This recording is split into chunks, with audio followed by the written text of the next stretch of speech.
ഒന്ന് നമ്മളെ ഒറ്റ ദിവസത്തെ 2 ആളെ വർക്കാണിത്. പൈപ്പ് ലൈൻ ഇറക്കി നമ്മൾ ടാങ്കിൻ്റെ ഇവിടെ കോട്ടേഴ്സാണ്, 3 കോട്ടേഴ്സാണ്. അപ്പോൾ അതിൻ്റെ എല്ലാം 2 ഇഞ്ച് ഒന്ന് അതിൻ്റെ ഒരു മോട്ടറിൻ്റെ പൈപ്പ്, പിന്നെ 2 ഇഞ്ച് അടുത്ത് രണ്ടാമത്തെ കോട്ടേഴ്സിൻ്റെ വാട്ടർ ലൈന്, പിന്നെ അതിൻ്റെ മോട്ടർ 3-മൂന്നാമത്തെ വാട്ടർ ലൈന് അതിൻ്റെ മോട്ടറുണ്ട്, പിന്നെ ഒരു ഓവർഫ്ലോ ഇവിടെ കൊടുത്തിട്ടിരിക്കുന്നു.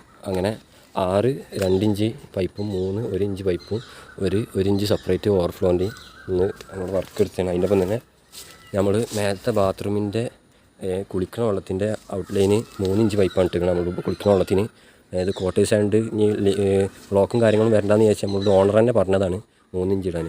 അപ്പോൾ അങ്ങനെ നമ്മൾ 3 ഇഞ്ച് ഇട്ടാണിത്. 3 ഇഞ്ച് നേരെ 45 ഇട്ട് നേരെ വൈകിട്ട് നേരെ ഇറക്കിയാണ്. അതേപോലെ തന്നെ ഇന്ന് 4 ഇഞ്ചും സെയിം ബാത്റൂമിൻ്റെ മേലെ 2 ബാത്റൂം നമ്മൾ ലിങ്കാക്കിയിട്ടാണ്.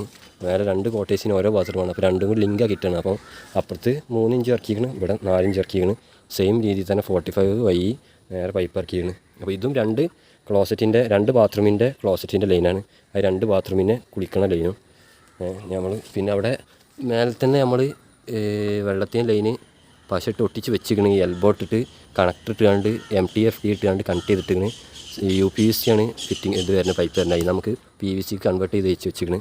അപ്പോൾ ഇതാണ് ഇന്നത്തെ വർക്ക്. ലൈൻ ഇറക്കിയതും പിന്നെ നേരെ നമ്മളെ 3 ഇഞ്ചും 4 ഇഞ്ചും ഇറക്കിയത്. Thanks for watching.